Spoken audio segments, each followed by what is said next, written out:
श्री संत ज्ञानेश्वर माऊलींची पालखी आज लोणंद येथील 2 दिवसाचा मुक्काम आटपून तरडगावच्या दिशेने मार्गस्थ झाली।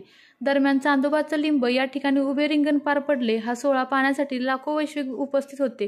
पालखी सोहळ्यातील पहिले उभे रिंगण हे तरडगाव येथील पुरातन चांदोबाचे लिंब या ठिकाणी परंपरेनुसार होत असते। थोड्याच वेळात पालखी सोहळा तरडगाव येथे मुक्कामासाठी जाणार असून दर्शनासाठी भाविकांनी मोठी गर्दी केली आहे।